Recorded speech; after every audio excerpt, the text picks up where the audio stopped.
ከሦስቱ አካል አንዱ አካል መጥቶ ሥጋን ተዋሃደ እንላለን። ምንን ተዋሃደ እንላለን?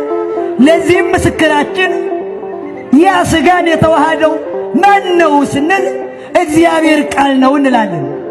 እግዚአብሔር ቃል እንዴት ሥጋን ተዋሃደ ስንል ምስጢራት ሁሉ የተመሰጠሩበት በቀዳሚው ቃል ያልተረታ መናፍቅ ያልተራቀቀ ሊቅ ያልተደነቀ ድንቅ የለምና በመጀመሪያ ቃል ነበረ፣ ቃልም እግዚአብሔር ነበረ፣ ቃልም በእግዚአብሔር ዘንድ ነበረ ትላለች ኦርቶዶክስ።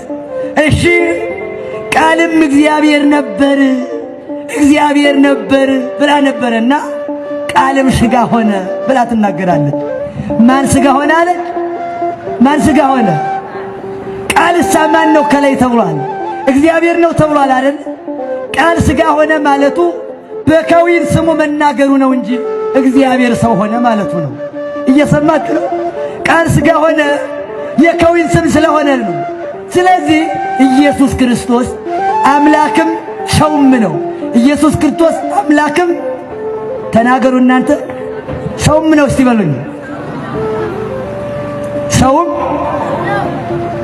እናንተ አምላክም በሉኝ። ሰውም አምላክም ነው። እንዴት ካላችሁ ሰው ሆነ የተባለው እግዚአብሔር ነው። ቃል እግዚአብሔር ነው ተብሎ ቃል እግዚአብሔር ከሆነ ቃል ሥጋ ሆነ ሲል ምን ማለቱ ይመስልሃል ታዲያ? ቃል እግዚአብሔር ነበር የሚለውን ከተቀበልክ ታዲያ ቃል ሥጋ ሆነ ሲባል ኢየሱስ ክርስቶስ ሰው ብቻ ነው ልትል እንዴት ትችላለህ? ቃል እኮ ነው እግዚአብሔር ነው የተባለ። ስለዚህ ቤተ ክርስቲያኗ ኢየሱስ ክርስቶስን ሰውም አምላክም ነው ብላ ትቀበላለች። ብቻ ሰው አይደለም፣ ብቻ አምላክም አይደለም። ሰው ብቻ አይደለም፣ አምላክም ብቻ አይደለም። ሶበሰ ኮነ ሰባይቲቱ ሰው ብቻ ቢሆን ኑሮ ዓለምን እንዴት ማዳን ይቻለው ነበር? ይቻለዋል? ሰው ብቻማ ሙሴ አልነበረም እንዴ? ነቢይ ብቻማ? ሰው ብቻማ ኢሳይያስ አልነበረም? ሰው ብቻማ ዳዊት አልነበረም ወይ? ሰው ብቻማ ምን ነው ኢያሱ አልነበረም ወይ? ያ ባለ ተአምሩ ሙታን ሰው ኤልያስ አልነበረ? ሰው ብቻ ማዳን ስለማይችል ነው። እፎይ ማዳነ ፍጡራነ ሰው ብቻ ቢሆንማ ኑሮ እንዴት ሊያድን ይችል ነበረ? ሰው ብቻ ቢሆን ኑሮ ፈቀድኩ ንጻ ወልጃለሁ ንጻ ብሎ ይናገር ነበር? በጌታዬ ስም አይልም ነበር? ብትወድስ ኑሮ ማዳን ይቻልሃል አለው። ቀረበና ፈቀድኩ ንጻ ወልጃለሁ ንጻ አለው። ተነሳና ተራመደ። ሰው ብቻ ቢሆን ኑሮ አምላክም ባይሆን ኑሮ በደረቅ ግንባር ላይ ይፈጥር ነበር?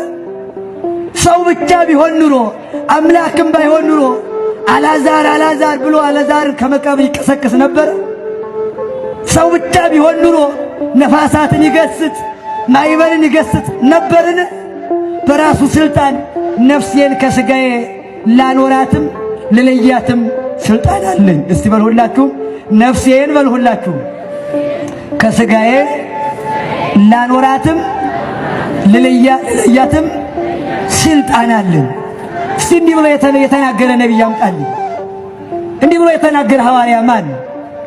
ብውህሊተ አንብራሂ ወሲማ ነፍሴን ልለያትም ላኖራትም።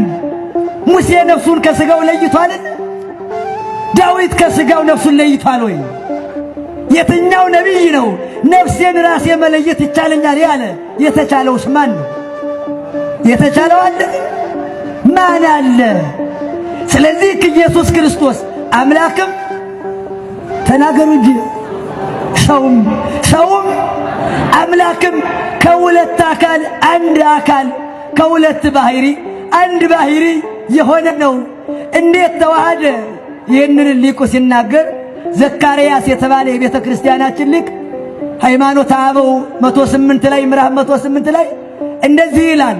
ወኮነ አሐደ አካለ ወአሐደ ገጸ ወአሐደ ህላዌ ምስለ ሥጋ አንድ አካል ሆነ አንድ ገጽ ሆነ አለ። ቃል ከሥጋ ሥጋ ከቃል ሲዋሃድ ከሥጋ ጋር ሲዋሃድ አንድ ባህሪ ሆነ ካለ በኋላ እንዴት ተዋሃደ ታዲያ ትለኝ እንደሆነ ከመተዋሃዶ ተብርሃን ምስለ ዓይን ወሰሚ ምስለ እዝን አለ ወዋይ ምስለ ፀሐይ ምስለ እሳት ወጸዳል ምስለ ፀሐይ እየሰማችሁ ነው።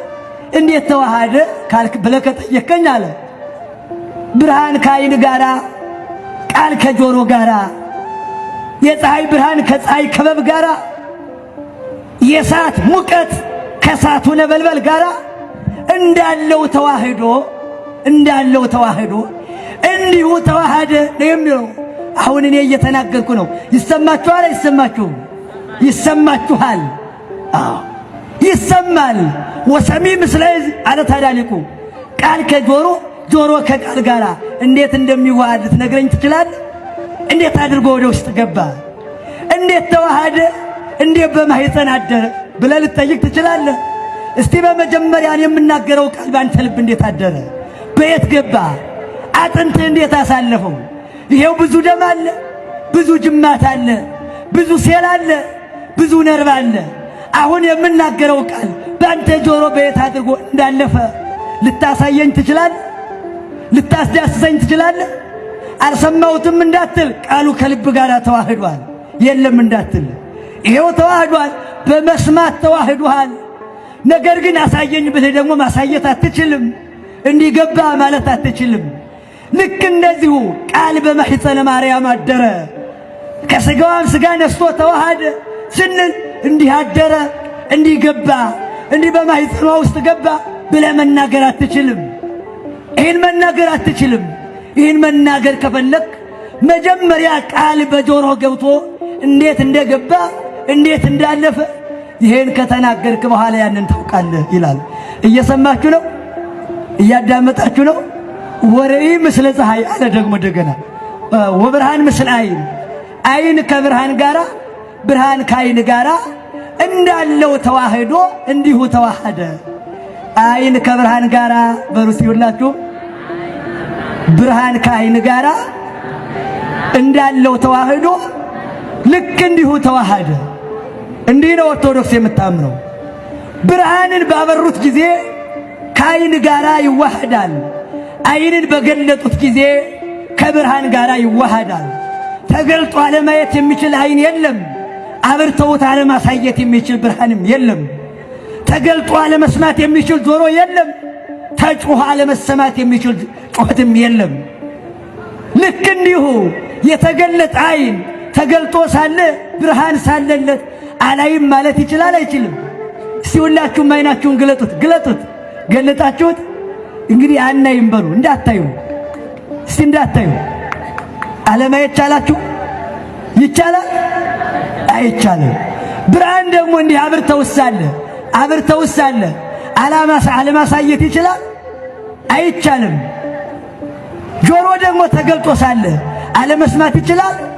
ካልዘጉት ይቻላል? አይቻልም።